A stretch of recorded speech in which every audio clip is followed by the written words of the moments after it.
Welcome to the next edition of Elementary Grades Computer Science. Today, we're going to focus on using and analyzing data through computing. So last time we talked about computational communication.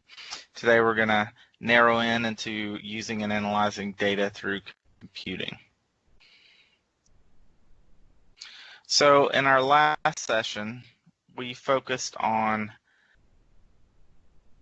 students being able to select, organize, and interpret data, describe, justify, and document the processes and solutions to communicate that data, and then articulate ideas responsibly. So we're going to narrow in on the data piece and its analysis, so selecting, organizing, and interpreting data today. So this is our focus.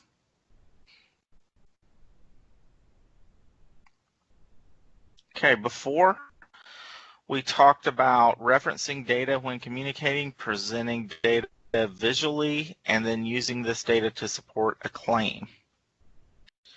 And I'm going to get out of presentation mode.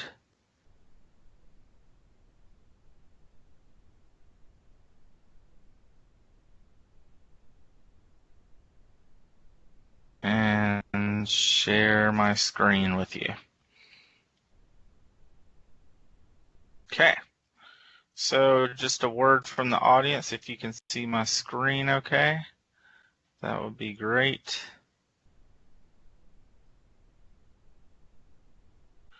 All right, so let's narrow in on this.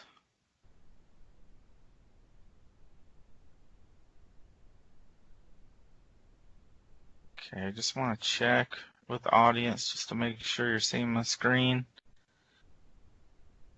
All right, good deal. Okay, so we've been focusing on practices in computer science based on the computer science frameworks.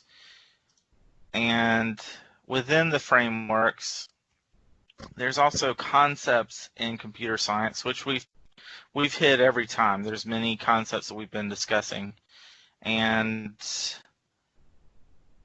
this really is going to bring in one of the concepts in detail. So, concept that we're talking about today in detail is going to be data and its analysis. So, we know that there's tons of data out there. We're bombarded with it. We are, throughout the day, students, teachers, teachers are trying to teach. They're getting 100 emails a day.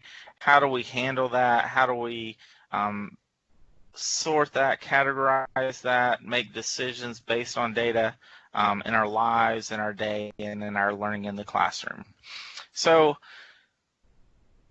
my belief, and the belief of probably everyone that's watching these webinars, is that we can manage that through productivity tools, through software, through computing, and using data and analyzing it in efficient ways and effectively. So computing is the way to handle that, right? And in the future, handling big data is a big field. It's growing every day. And so the earlier we can get students familiar with these systems, with these tools, the better off they're going to be whenever they get to big school. Big school being middle school and high school for elementary kids, and also college. So the benefit and leverage that computer science and computing can bring to students and the world is to help us make sense of this, and to also make predictions about the things that are happening in the world. But that depends on processing data effectively, understanding it, and being able to analyze it, and gaining those skills early on so that we're familiar with how to do that.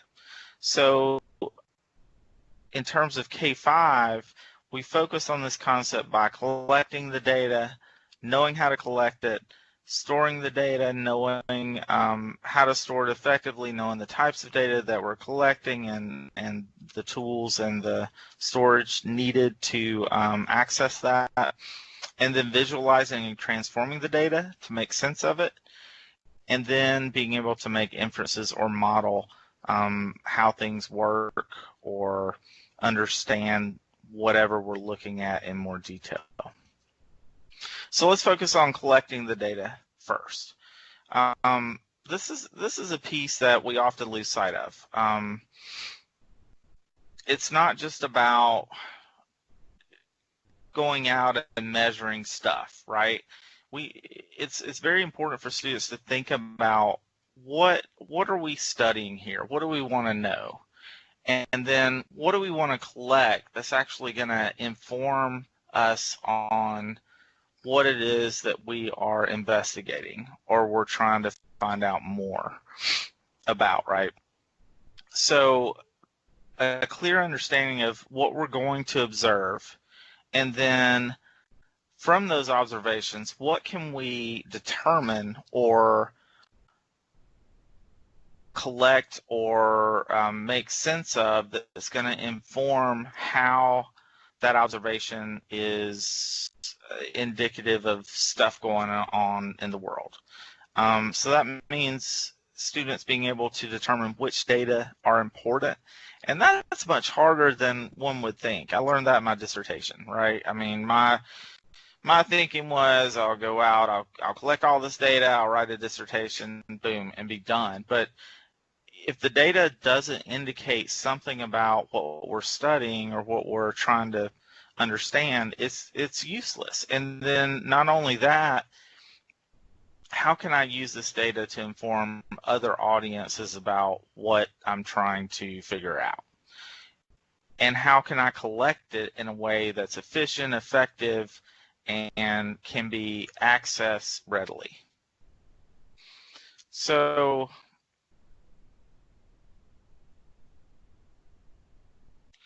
we're looking at the pieces of data and its analysis. I started with collecting data, and now I'm going to look at the storage of that.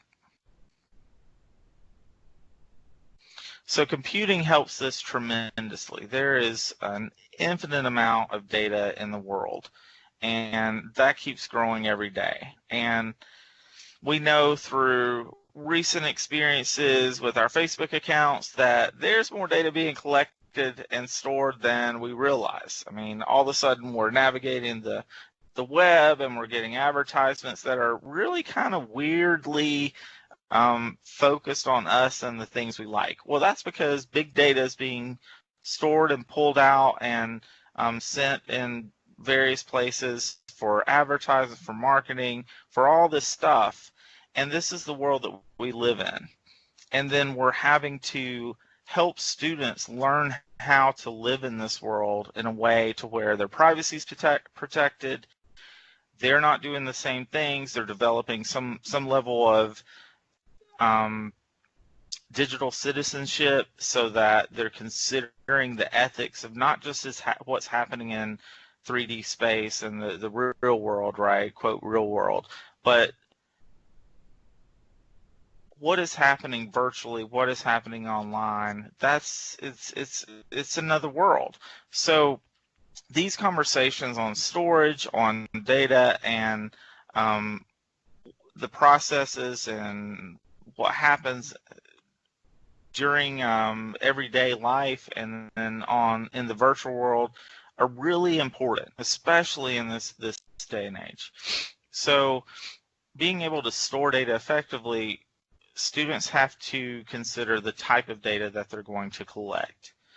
For example, and this includes qualitative data. Don't lose sight of that. I tend to focus on quantitative data, but if we're investigating something, perhaps the behavior of birds or the types of birds, the color of birds, the sounds of birds. There's a lot of information that can be collected and stored in a way to where it can be useful, and we can find out something about how birds live their merry lives. So thinking about music, are we collecting sounds? Are we collecting audio? Are we collecting pictures? Are we collecting video? Are we collecting measurements in terms of numbers, quantitative values, all those are important considerations that oftentimes as teachers we lose sight of. We're need to teach the standard, we're presenting the standard, and we want to get the kids busy, and we say go out and measure X, Y, Z. And then there's little consideration of why those choices are made. So I alluded to the level of detail, how much storage or information, how much detail or information is contained in the data. That's going to affect how we're going to store it. Am I going to dump it into online in the cloud? Am I going to store it?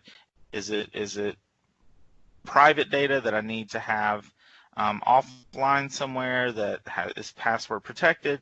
Is it large, small, big, or can it be just written down and then put into some tool to analyze? Those are the considerations that students need to make, and that teachers need to talk about in order for students to learn the skill. So not just storing it, but how am I going to access it and share it, and those kinds of considerations. But then from there, thinking about what am I going to do with the data? How am I going to communicate this data in a way to where it informs an audience, or it informs me, it helps me understand it better, it informs my peers or this community of practice that I'm involved in, whether that's the scientific community, whether that's the school community, the class community. What are the parameters of the community? Those kinds of questions that need to be considered. And then what tools do I need to use to do that effectively? So we're focusing on collecting data and then organizing it, categorizing it, manipulating it in various ways so that we can make sense of this information. Because we know that if anything it's not the information itself, it's not the data itself. That's widely available. The hard part, especially in today's world, is making sense of that and then being able to interpret what that means. So the days of being able to access data are gone, right? It's more about being able to use tools and computing to make sense of this. And there are many people who believe that students in today's world, the best skill they can learn is being able to comprehend reading and being able to make sense of large quantities and bombardment of information throughout the day. And researching that information and then thinking about that critically of the sources and those kinds of things. And so once that process happens, then what do we do with it? So lots of really good stuff for teachers to consider and for students to consider, even before we're out there collecting the data and doing something with it.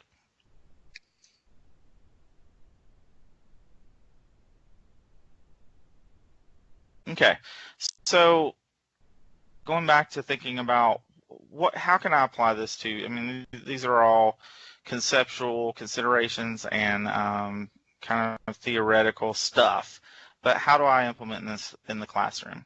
I was thinking about this today, and just something simple that came to mind was thinking about students in the classroom running a lab or collecting data in a way that is useful and applicable to, in this case, math.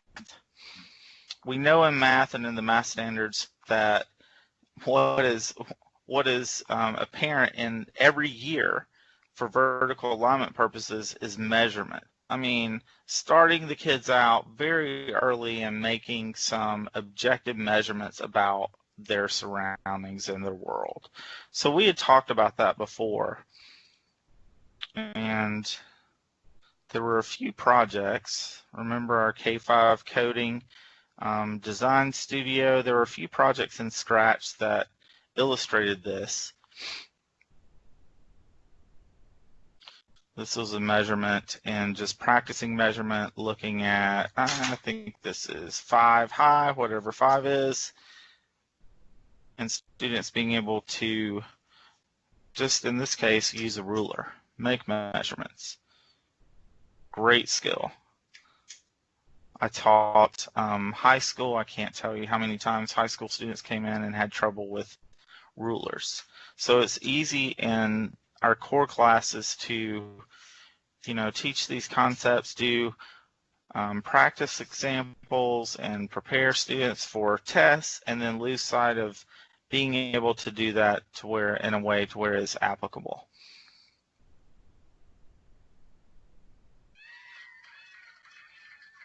All right. So thought about that and decided just to put in some data around what students may do in any K-5 class, measuring the circumference and diameter of a circle, right? One can imagine having cups, cylinders, different sizes, wheels, having students think about what are the circles in the world, and then going out and actually measuring stuff about circles. So I can use the little measurement tape that you use to measure your waist or something like that to measure circumference and diameter. Many ways. Asking your students how you can measure circumference of a circle would be something that would come up with some creative ideas, but discussing how do you go about measuring a circle is just a great conversation for the little ones to have. And then taking those measurements and looking for commonalities in the measurements in a way to where we know that circles all look the same. Well, they don't look the same just because they look the same. There's something about a circle that is common to other circles. Otherwise, it wouldn't be categorized as a circle. So the idea is to investigate something very, very simple like that and then make sense of this data that we collect. So I thought of pi as a great way. I mean, all teachers understand pi meaning 3.14. Even students, they can spout off pi. We have Pi Day, but do we really understand what pi is? And know that that's the ratio of circumference to diameter. I know myself and my experience in school never actually investigated a circle to know if pi is an actual value that is true. Would have been good to actually experience that myself and come to those conclusions myself, right? So replicating what the original, can't tell you who came up with the value of pi, but what the original scientist or mathematician who came to this understanding and realization that, hey, there's something similar among all circles, and seeing those values for themselves. So just going back here, the visualizing and transforming data piece is what's often left out in elementary school. And actual things that students collect themselves and then applying that to math is very difficult. And so I'm honing in on this ratio piece. I mentioned this before that a number of years ago, the National Science Foundation commissioned a study. It was about $3 million for folks to figure out why students are having trouble with math in early grades. And what they figured out was that students have difficulty with ratio and fraction, something that, K-5 teachers could have saved folks a lot of time and money and say, hey, this is the issue with students and their understanding of mathematics. So this little investigation is along those lines. There's an example here that can give you, and this is more for the teacher, just to, I was dismayed to learn that there are very few investigations of pi in elementary school.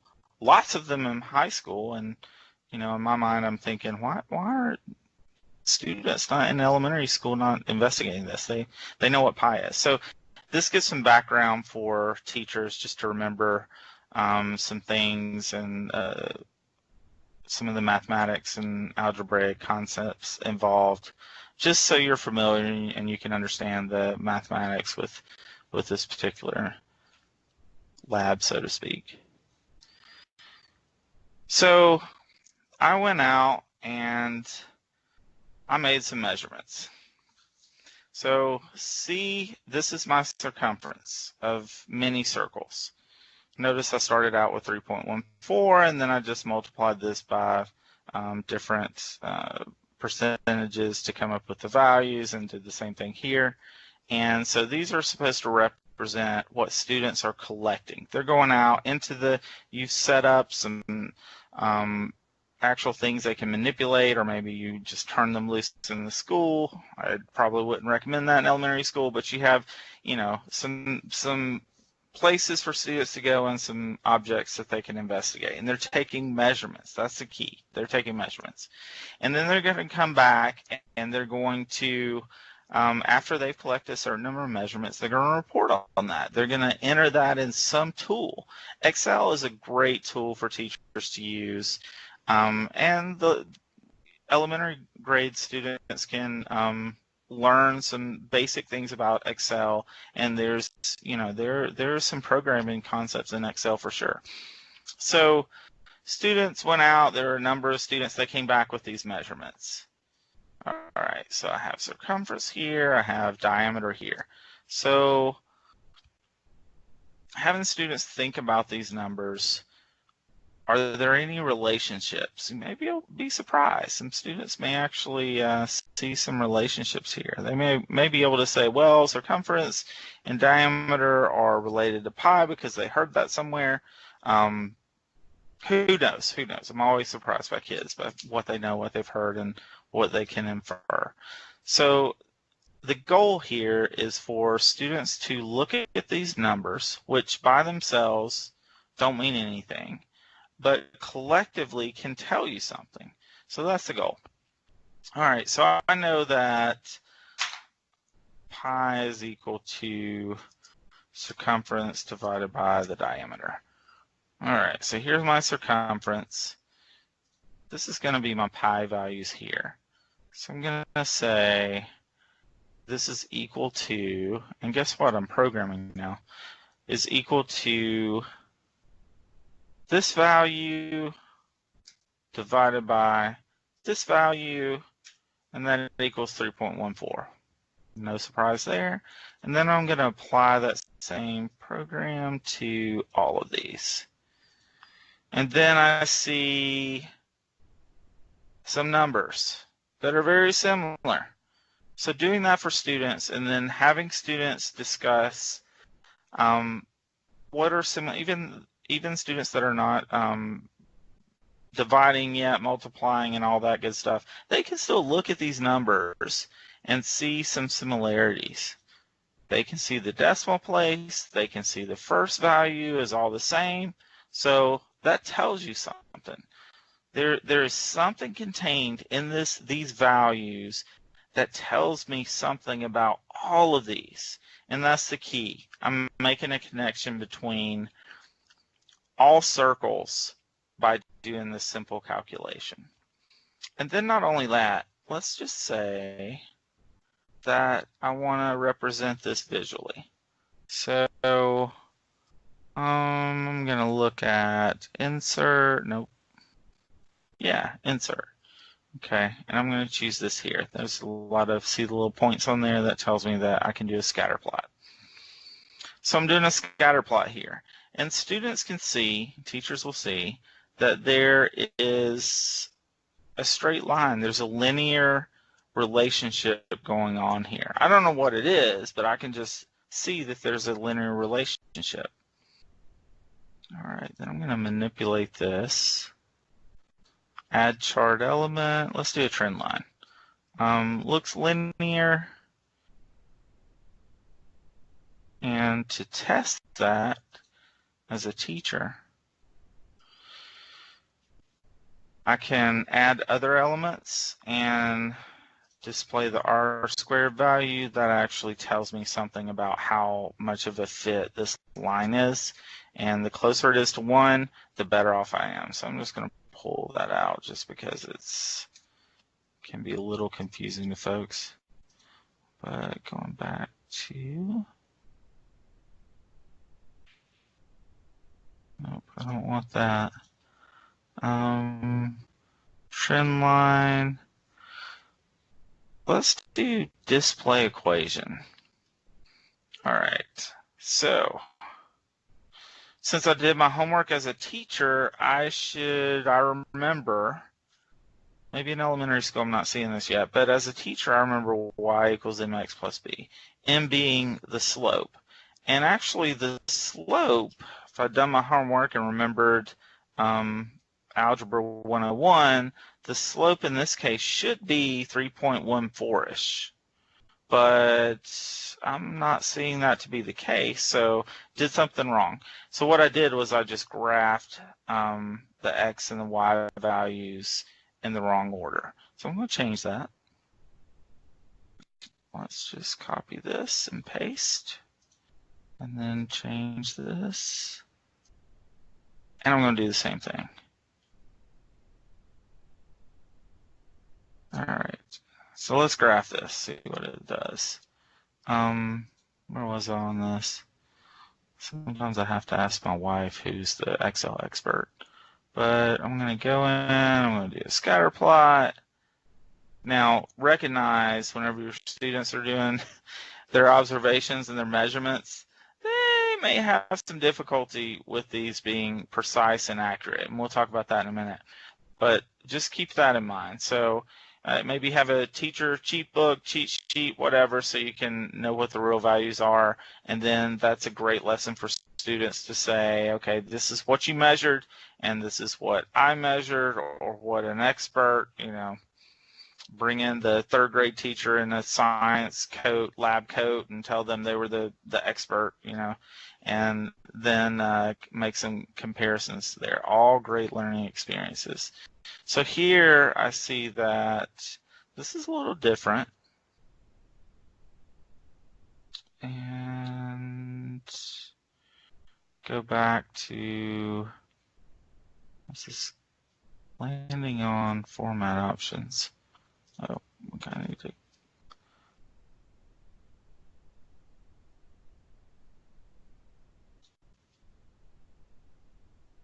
chart design. Here we go. Okay.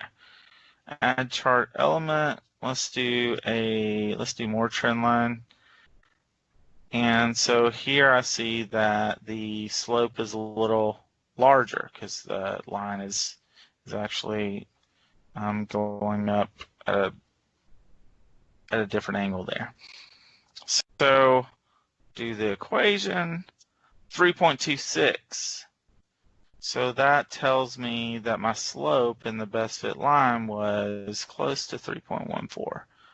If I go back and then I look at, this brings us to this piece, the accuracy of representing the data. So if I am collecting data inaccurately, then, and it's important for students to actually see this and experience this. Otherwise, it's very difficult for them to do this. So the goal of representing this data, collecting it in a way that I can make sense of the world. If I'm not collecting accurate data, then whatever is produced doesn't accurately describe what I'm trying to figure out.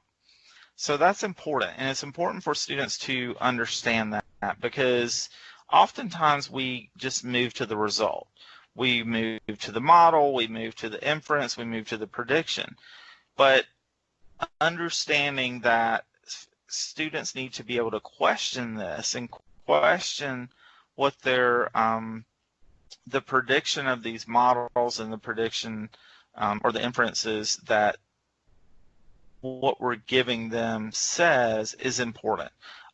especially now. I can't stress that enough, because, and we see that now more than ever, that there is a lot of misrepresentation out there. Online, teachers talk about this quite often. I usually hear, well, Wikipedia, students can't use Wikipedia. Well, I mean, if you look at the studies on Wikipedia, due to the kind of the crowdsourcing there and folks that are very specialized, Wikipedia turns out to be pretty close to the truth, so to speak. I say that with a grain of salt, as an encyclopedia or something else. So look it up. Look at some studies that's been done on that. But the point is students being able to research information, research sources, and research the data, and then make their own observations and represent that, put that together in a way to where they can make inferences that are accurate. So this is a good example of this. So here I can see that that pi, the slope, is quite a bit too high. Let's do something. Let's delete these.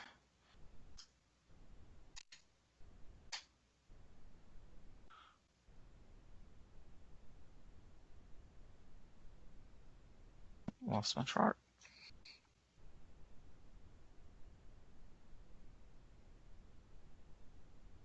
I need to delete this one, so I need to delete. Okay, look at that. So we know that the value of pi is 3.14, and your super smart kids, or kids that are interested in memorizing pi or celebrate Pi Day at home and in the community, I don't know, are able to talk about pi to many, many digits. And by removing, let's go back, removing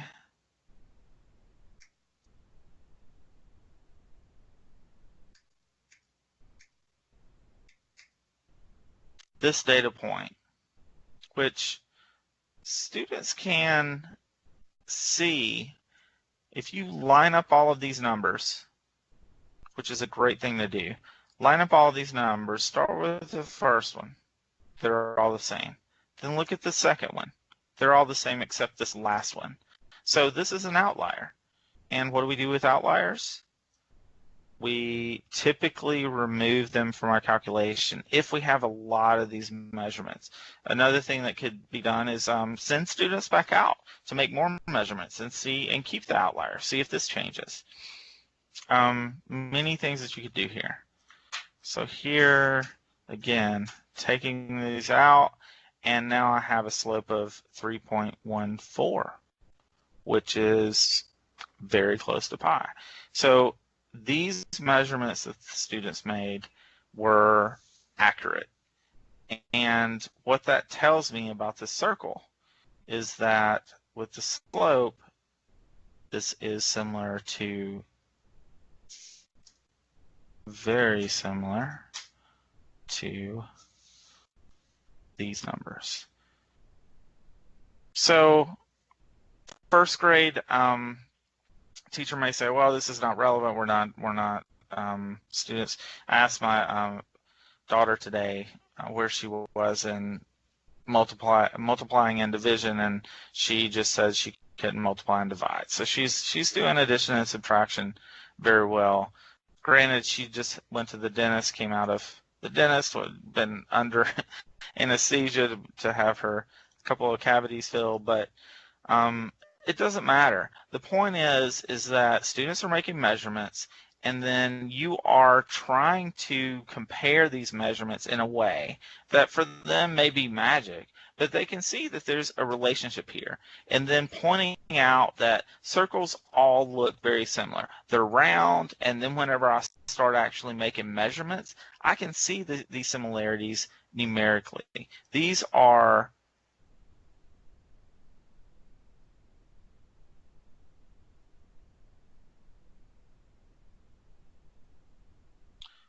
let me go back, find my slide here.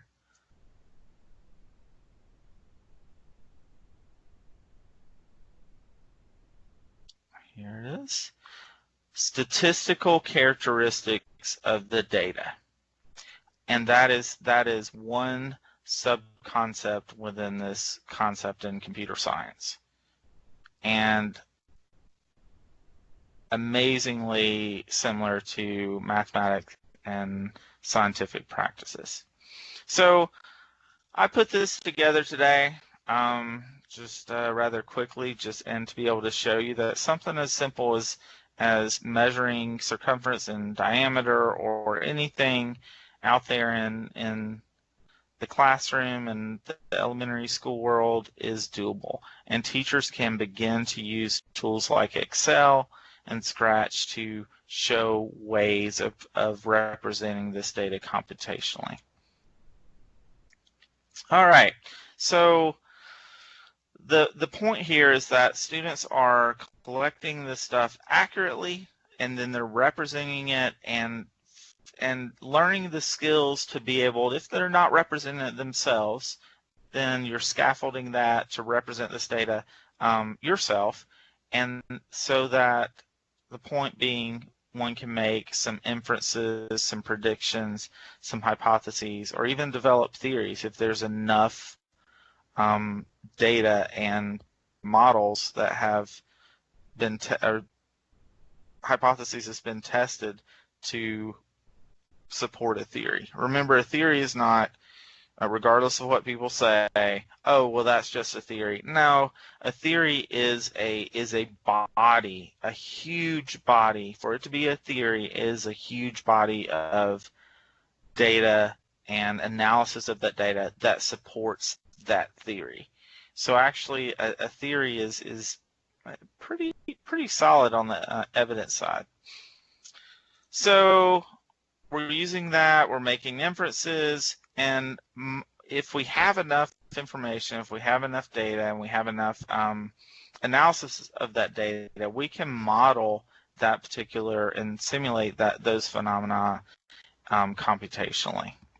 So for students, they're applying data, they're interpreting data, they're making measurements. Remember, measurements. If you can take one thing from this, have your kids make measurements of stuff, and then begin to think about how you can collect those measurements so that as a group, students can make sense of that, and you can make sense of that. And we know that data is very local, so this is great ways to look at what's happening in your school and your classroom and differences there.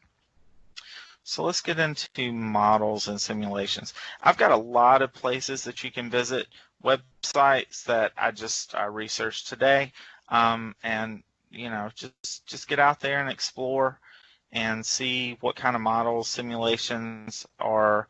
We talked about this in Scratch too, remember? Just going back to my studio.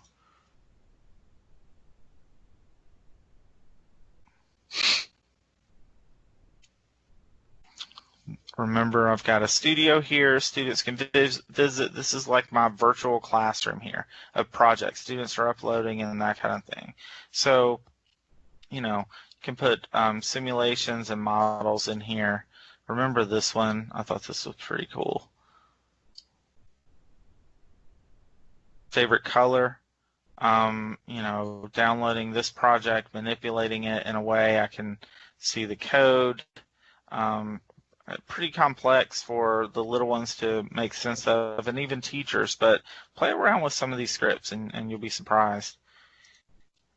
And then I'm going to choose my favorite color, which is orange, and then I want to see the results. Where are my results? Oh, remember, I'm tabulating this. This is a collective group of anyone who participates, and then the numbers just keep adding up and changing, and then I can take a look at the percentages of this.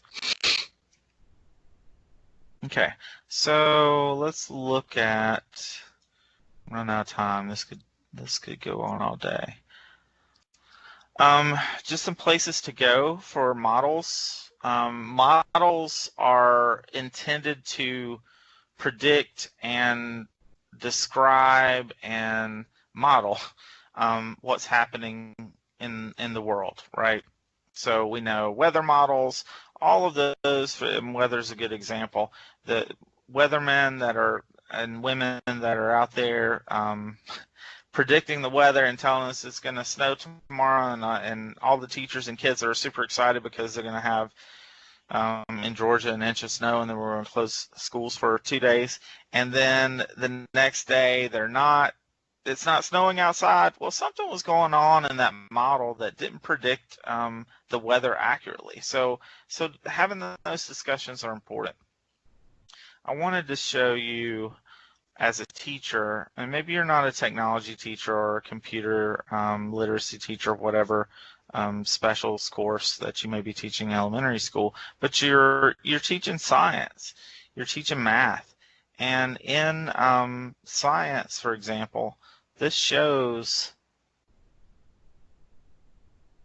one of the practices of scientific and engineering practices that students are, that's the focus now. Computer science, we've been talking about practices. So it's about practices. It's not just about being able to bubble in A, B, C, or D. It's about being able to practice what scientists, engineers, computer scientists, mathematicians do in the world. And that's the point, is to begin to instill and have students experience those practices early on. And you see modeling, modeling, modeling, modeling. So students being able to collect data, analyze it, and then model what that means. Okay, so it's important. The NSTA site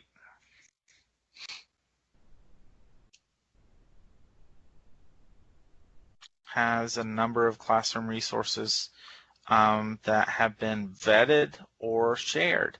But this is on the NSTA website.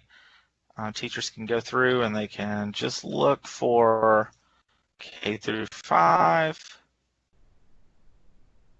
Let's get rid of some of this stuff. My computer's slowing down. And begin to pull up some models, simulations, and lessons that are, it's all great stuff. This is one that NSTA recommended. This is teachers have to, or schools have to sign up.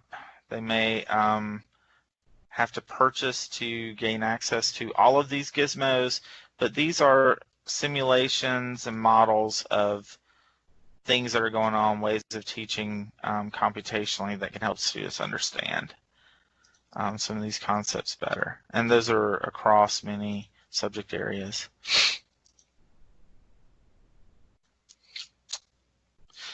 This one's free.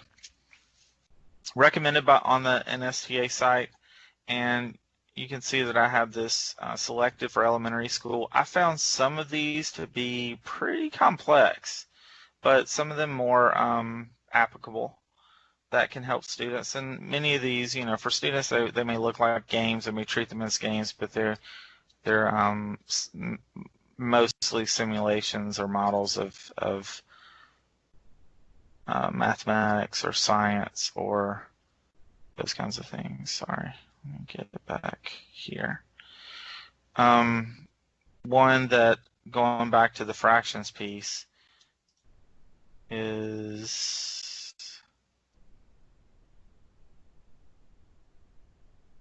learning about fractions and being able to understand fractions of the ratios. This is 1/3, and that means numerically this. So this is a model, and model's a stretch here, but this is modeling a model of a circle and what that means ratio-wise.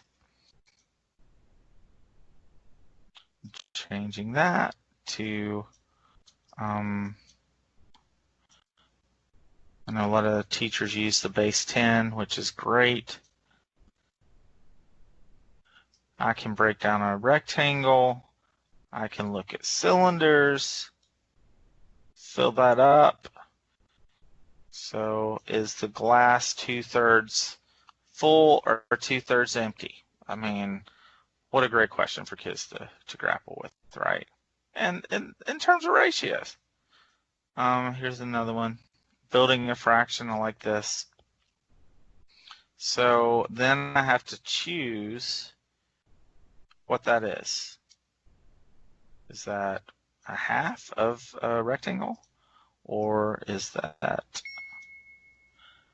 2 over 2, which is divided by 2. 2 divided by 2 is 1. That's a whole thing. All right. You get the picture there. So just cool stuff that kids can work on to see some relationships there. That's hard to teach. That's hard to, students you can do manipulatives, which are great. You don't want to do everything media-wise, but, this is something that kids can figure out quickly. Trust me, I had my kindergartner, after she had inhaled nitrous oxide and was put under, be able to figure this out. Oops, looks like I didn't do that one correct.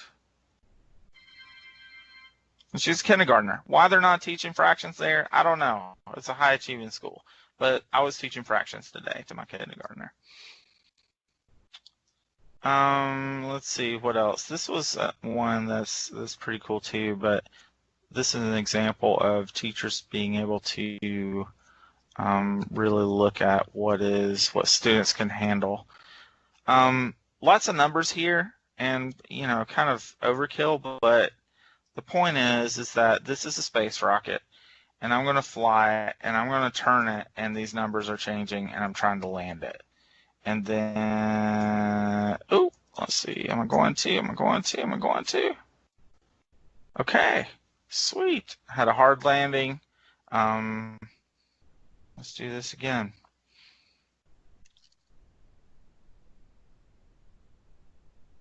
And this time I didn't slow down. So my landing speed was this number. The point is that this is data that is going into this model and this simulation of landing. And these numbers tell me something. And 12.7 meters per second is apparently too fast for me to land in a way that my crew is going to survive. And then I'm using fuel. Notice my fuel numbers going down. Uh-oh. I'm just going and going. Wait, I'm going away. My altitude's going up. My fuel's going down. Whatever this means, that's my speed and velocity in Y. That's going to be, and then velocity in X. And my thrust is as high as it'll go. I'm seeing this going down. So there are a lot of sensors, measurements that are, and apply this to a car. My daughter reminds me every day of the speed limit. I wish she would have reminded me a month ago because I got a speeding ticket. But the point is that my speedometer is telling me something about how fast I'm going, and these are measurements that are representing that in a good way. And it looks like my fuel is ended, and I guess I'm just going off to space because one keeps going forever until something stops. And that is the end of this session today as well. Ran out of fuel. It was great having you, and looking forward to next time.